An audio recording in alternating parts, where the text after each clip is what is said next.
Welcome back to the table. I'm Renee DeSilva, CEO of the Health Management Academy and your host. This week, I welcome Tammy Daniel, who is the Senior Vice President and Chief Nursing Officer at Baptist Health, Florida. As everyone in healthcare is aware, the challenges facing the nursing workforce are numerous and multifaceted. Simply hiring in the traditional sense out of this crisis is really not an option. I appreciated Tammy's insights in supporting existing nurses on their professional and leadership journeys, as well as finding innovative ways to grow the pipeline. Here are my takeaways from the conversation. First, I always ask about the early forces that influenced their interest in healthcare, and I loved Tammy's response. There's a clear blend of teaching and strong female presence in her life, including her grandmother's wonderful advice, "Your joy is yours, don't let others take that away." Next, under Tammy's leadership, Baptist has taken a very intentional approach to early career leadership development opportunities. This includes an internal nurse manager academy and upskilling existing talent for more specialized technical roles. As I noted before, these workforce challenges require a higher level of creativity and innovation, and I believe Baptist is reimagining the work in the correct ways. And finally, I continue to have great conversations with my guests about leadership, and Tammy was no exception. We discussed the role of mentors in recognizing gifts and helping others to understand blind spots, what I'd call the power of the nudge.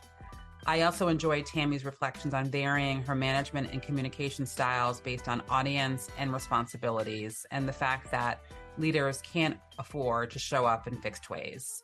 So with that, join us at the table. Hi, Tammy. Welcome to the table. Good afternoon. I'm thrilled to be here. Thank you for the opportunity. Absolutely. Very happy to have you. Before we dive in, I'd love to start by learning a little bit more about you. Give us a sense of some of the early forces that shaped your career and interest in healthcare. Well, if you go back far enough, I would have told you I wanted to be a teacher. And as a small young girl, I spent a lot of time thinking about that and playing school like we probably all did when we were younger.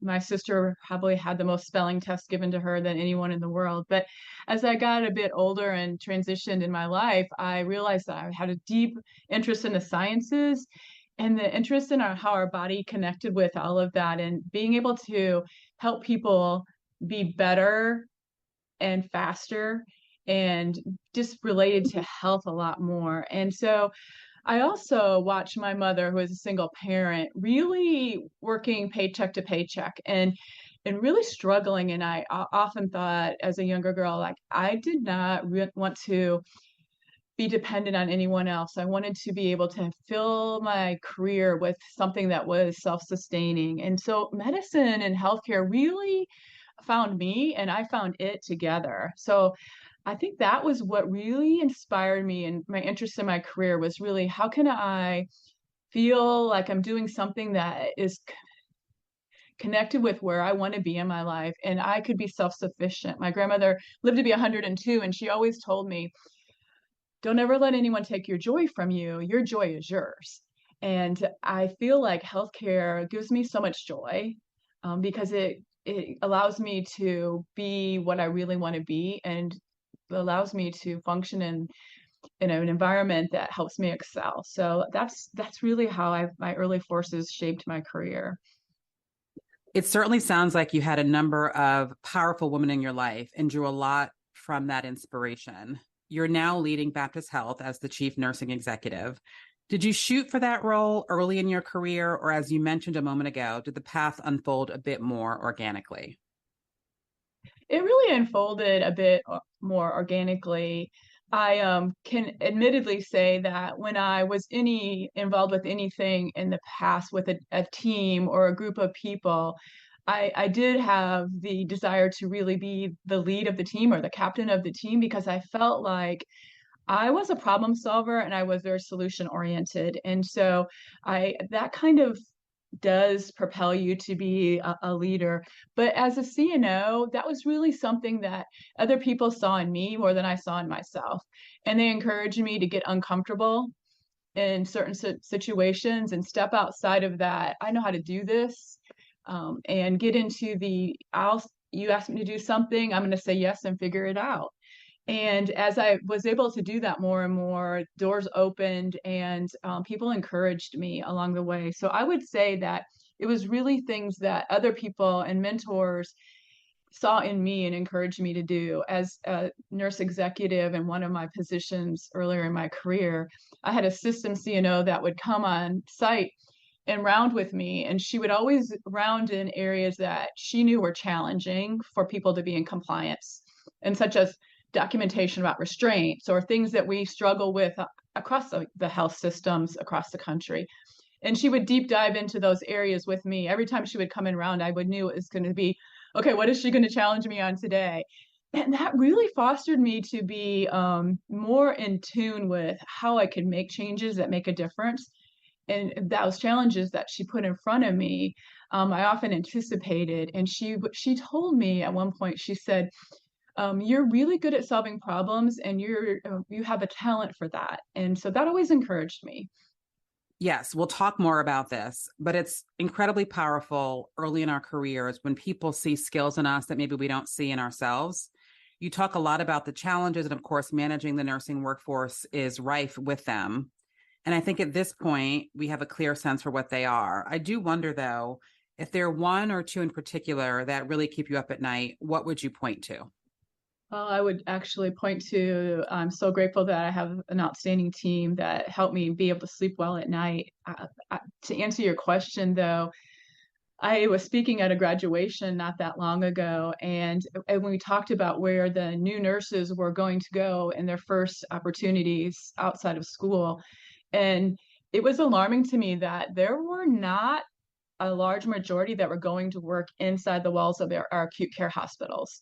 There were so many opportunities and so many things that they could get into as that first career option that it alarmed me. And I've thought a lot about that since then. How are we going to build our workforce of the future? Because, we're all struggling with that, and encourage people to work in some of the most difficult settings and with the sickest patients, right? Within the walls of our hospital. We say healthcare is moving outside of the hospital and we need people there, but we're going to really need people inside the walls of the hospital where the sickest patients are, where the tests and procedures are being done. And so that does keep me awake at night a bit. How are we keeping the healthcare environment attractive to all of our healthcare employees of the future, and safe, where they feel like they can work in an environment where they're valued, where they're contributing, and that they feel safe. Workplace violence is on the forefront of everything in our communities. And so, how do we make them feel that this is the place that you can learn a lot and that it's a exciting place to work? And then my second answer would be the other challenges that we all face as CNOs is finding the nurses that have that level of experience in the specialty area, like your neuro OR or your structural heart program, the nurses that, take a while to build those skill set up. And how do we keep those nurses in those departments and attracted to work in those fields? That certainly resonates. The other big one for me is just navigating the financial pressures, especially those tied to labor costs, which is typically upwards of 60%. So maybe talk a little bit about your lens on this, both as a nurse and a caregiver, as well as a senior executive. Yeah, I feel like we have to be more creative than we've ever been before, because we're not going to fill these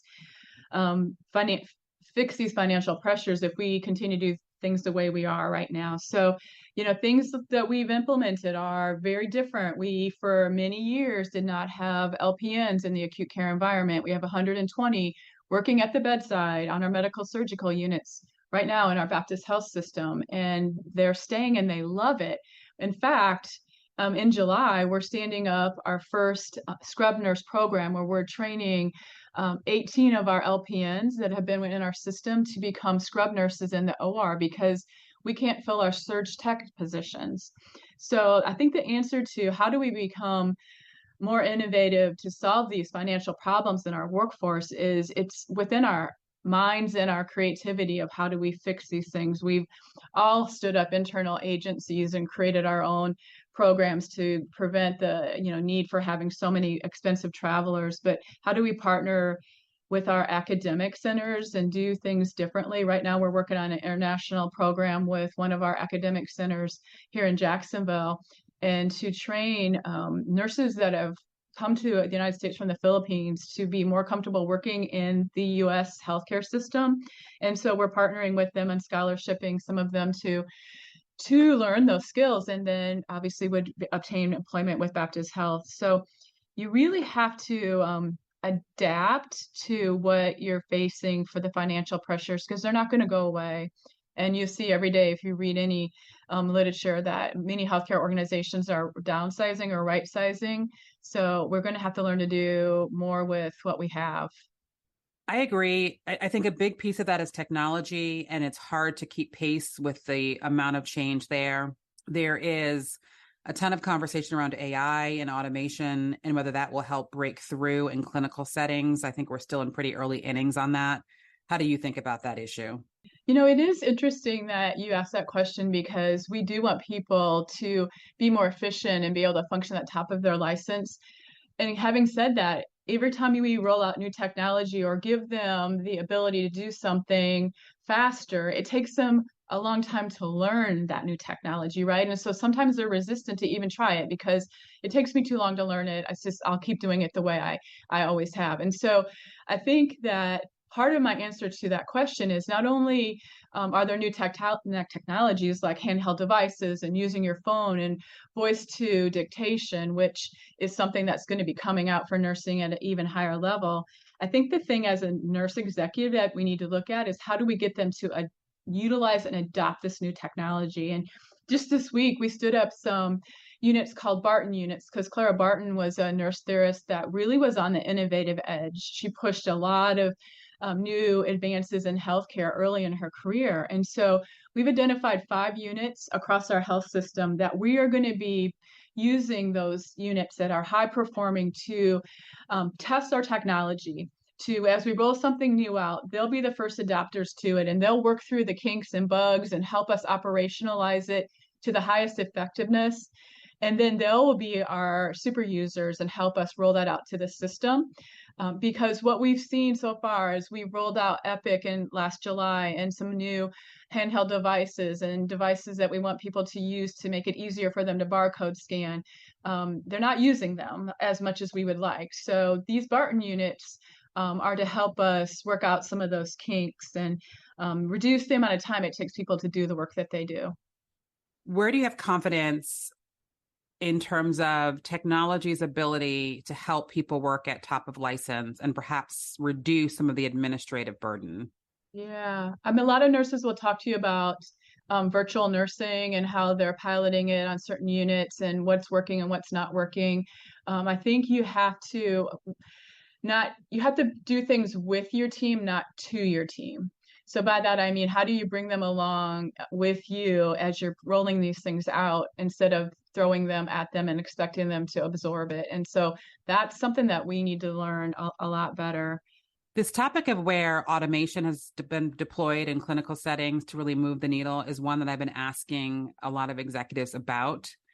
And I think your sentiment is shared pretty broadly that there may be some pockets, perhaps some pilots or experiments, but we are still in the very early days of anything really impacting at scale. So we'll have to come back and track with you on what this Barton unit experiment has been able to accomplish with the benefit of some time in the rearview mirror.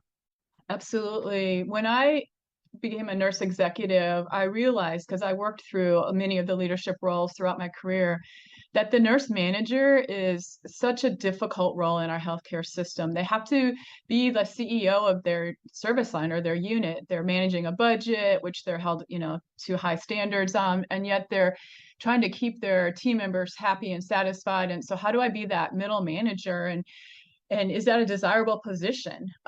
So one of the things that I realized is we need to have people prepared for that role. Oftentimes we pick our highest performers and say, you'd be a really good leader. Here you go.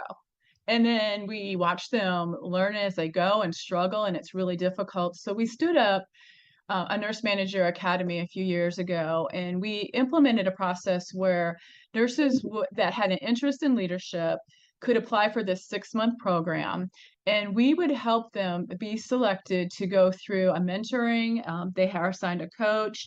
They spend a couple of weeks each month going through didactic training and preparing for budget management, how to hold a crucial conversation, how to have that conversation with a patient and their family. We actually do some scenario-based work on interviewing. And then they do a lot of departmental shadowing. And so as a leader, your ability to collaborate with your peers that are not nurses in the lab, in respiratory, in finance is really important. So they meet with each of those leaders and spend a half day learning what it's like to walk a day in their shoes. And that way, as they transition into a nurse manager role, they have a lot of relationships already built, and they have a greater understanding of the other person on the other side of that phone that they're speaking with. And we've seen great success. We have had about 80% of our leaders that have gone through the Nurse Manager Academy go into a nurse manager role. And we've only lost 2 of them over the last 3 years to leaving the health system for another reason. And so this ability to train people and be prepared. And then when an opening comes, this last opening we had on one of our progressive care units in our neural service line, we actually had 8 internal applicants apply for that nurse manager role. When in the past, I know some of those roles for managers would stay open for months, and it just was really difficult to find candidates.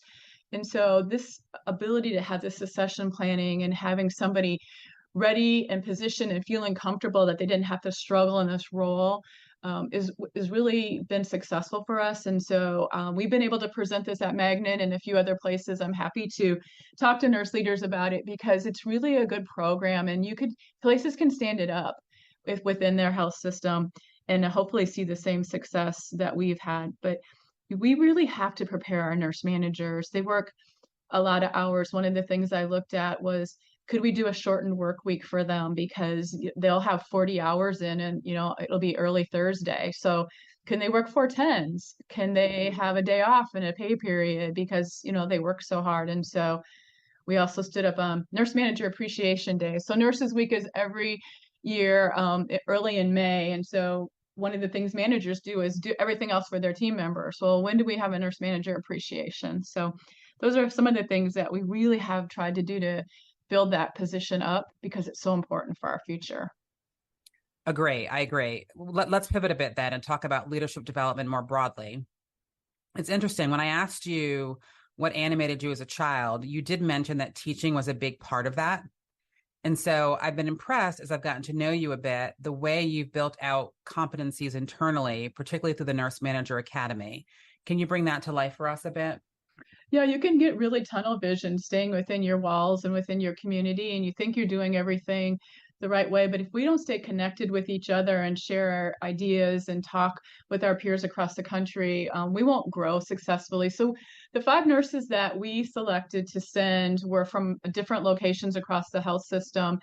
And I'll tell you, honestly, when they got there, they started texting me right away about, this is amazing. It's so neat to be with people, even post COVID, to be able to travel, right? But to be able to be offsite where you can be away from your busyness of your work and have an open mind and think in a think tank with people from across the country that are in similar roles was just an amazing opportunity. And they felt valued for being selected to go do that. So that's one thing for retention, to really grow your own people, but give them opportunities to push themselves outside of their comfort zone too.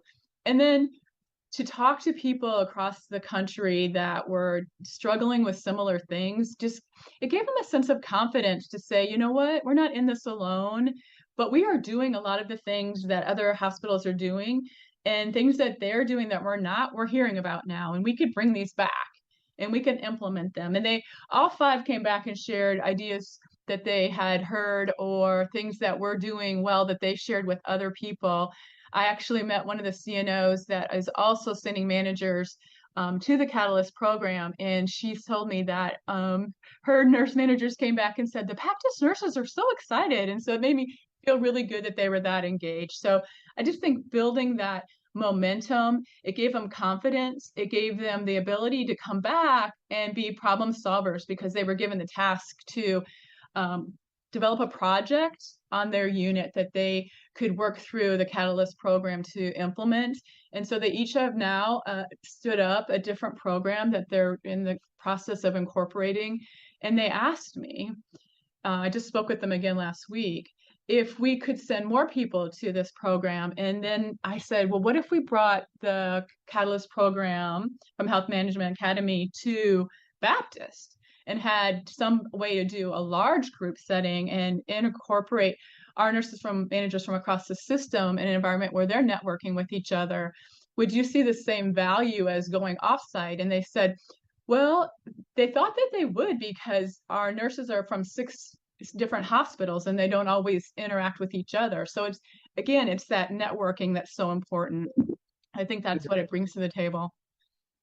Yes. When we think about workforce challenges, I think the big piece that you've been pushing on is this notion that we need to create our own internal pools of talent, whether that's the scrub nurse training that you mentioned a few moments ago or nurse manager readiness program. You want to have strong internal candidates that can step forward when the need arises. And I think that's a shift in how the industry ought to be thinking about recruitment and retention. It's powerful to hear some of these examples coming to life for you. Yeah, it's a confidence builder. And they came back and they said to me, we're hearing from other places that some things haven't worked there too, like something you piloted and you tried. And I said, you know what? We have to learn to fail fast, right? Try things and then move on because not everything is going to be successful. And that's okay because people are afraid to fail. And so I think this gave them the opportunity to have more confidence. While you've invested significantly in building out these internal opportunities for leadership development, I know that you've complemented that with external programs as well. In fact, Baptist sent 5 nurse managers to the Health Management Academy's Nursing Catalyst programs, Idea Labs, along with 15 other health systems. How do you think about the balance here of internal grooming, anchoring on the competencies and the unique challenges of each local environment, with the right moments to pepper in external perspectives into someone's career path? Yeah, I think that person that sees talents in you that they want you to explore and expound on. And like I said, there was a CNO that really pushed us because then she knew in her experiences where leaders struggled and pushed those things and challenged me to develop in those areas.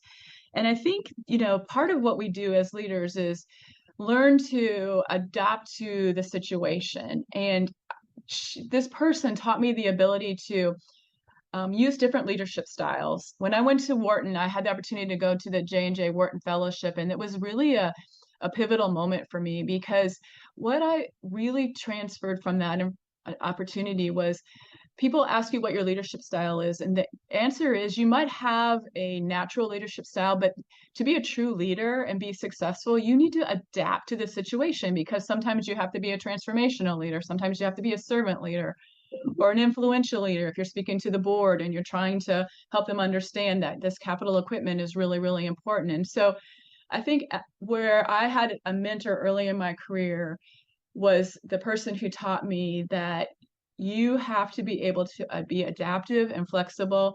And as a leader, you have to be able to know who your audience is and adjust your leadership style to who you're talking to. Because if I'm talking to a group of our nurses that are closest to our patients at the bedside, and I'm going to be influencing them to try to use new technology, like we were just talking about, using their phones to do barcode scanning. We're going to be talking about transformation, but I'm going to be coming to it as a servant leader. I'm a nurse too, and I can walk in their shoes, and they understand that I'm speaking to them in the way that relates to what their experiences are. And so my quick answer to your question is just really be flexible and adaptable, and your mentoring needs to be someone who sees where you have strengths and weaknesses and helps you develop in those weak areas. Absolutely. I had the pleasure of kicking off a few of our cohorts that were here in DC. And my observation was just the energy in the room was palpable. They were together, away from the demands of their personal and professional lives. They had space to focus on the day-to-day. And there was a vibe and connection with other health systems that was really fun to watch. And I said to them in my opening that as you look into the audience, there are future chief nurse executives, chief operating officers, CEOs in the room. And it's just been a real boost for our internal team to just serve in this capacity, given just how bright and excited these leaders are. Yeah, and just the willingness to be uncomfortable, right? To take that step to be the person. One of the things that happened to me early in my career, I was a CVICU nurse, so worked with open heart patients, would go down to the OR and, put them on the balloon pump if they were struggling in that area. And one night I came into work, I often work night shift, and we had a really unstable heart patient come back up to the floor. And I'll never forget the CV surgeon, it was 7 o'clock, I was coming in, and he turned to me and he looked at me and he said, "Oh my God, I am so glad you're here." And that was just a pivotal moment in my career to think that you're doing something that someone so appreciates and that you're making a difference. And for someone to, like a surgeon, to say that to a nurse is a great opportunity, and they can be great mentors for nurses too. I agree. I want to come back a little bit to where we started. You talked about the influence of early leaders and mentors in your own career path, which I loved. Was there a key moment or a specific mentor that you felt created a leapfrog moment for you personally? I'm so glad you asked that question, because we were talking about our career mobility opportunities. And so we have stood up a career mobility program where we are talking to people early in their careers, and including our leaders, talking to them about where their interests are. They may be working on a neuro ICU unit, but they really have always had an aspiration to get into the OR and work in the neuro OR area. And so, how do we help them get there? And you don't know that unless you have these conversations with people, and opening up the opportunity for them to share where their interests are. And if you see someone on your team that just has that natural ability to explain things, they're a great teacher. They're very articulate, and helping them to say, I see that you have a knack for this. Would you be interested in exploring that more and becoming a super user, or taking on this responsibility, and encouraging them to get in the clinical ladder program where they can do a few other things like step in to be a charge nurse, or do a presentation in front of a group, and kind of helping them to get, like I said before, outside of that comfort zone, and be willing to get uncomfortable, but supporting them along the way, so that if it doesn't go where you hoped it would go, they still feel supported and they're not intimidated to try things again. But you have to have that conversation with people to know where their interests are. And then if they don't naturally have a desire to go there, I wouldn't give up on that nudge that you were talking about.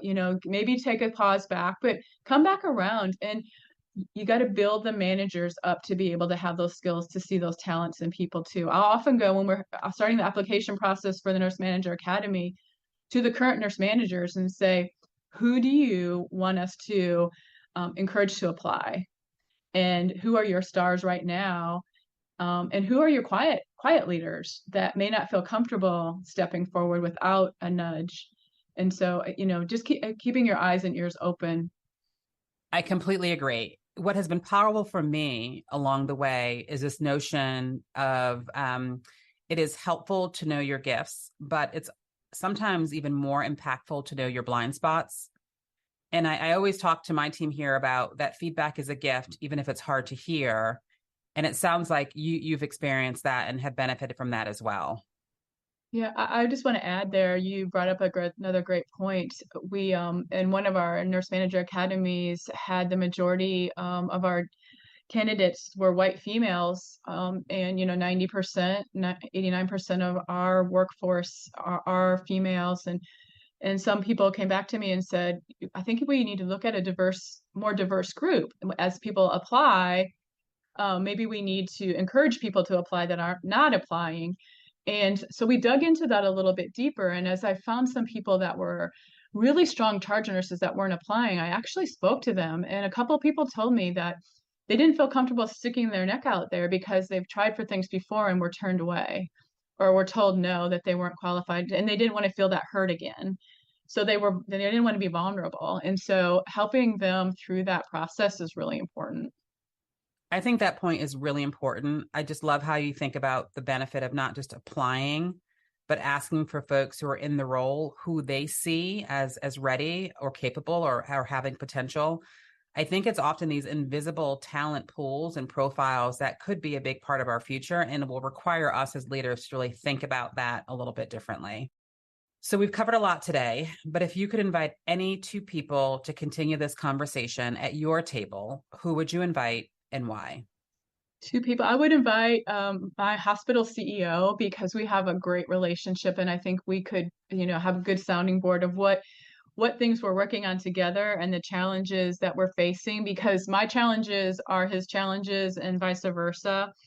And then any two people, I would, I would, my grandmother at the table, I told you she lived to be 102, but she had a limited amount of academic education, but was the wisest person that I can ever recall, in my life knowing. And so she always had a solution and encouraged me to think a little bit differently. And so having her at the table of any conversation would be an inspiration to me. But I'll tell you one thing someone told me early in my career. When you're having a conversation, always have a patient at the table, even if it's an invisible patient, because you need to be thinking about what you would say and how you would process the thought you're having if there was a patient in the room. Thank you, Tammy. I think that's a perfect place to land. I enjoyed our time today. Thank you for the opportunity. I've enjoyed it too. Thanks for joining me at the table with Renee DeSilva, a podcast brought to you by the Health Management Academy.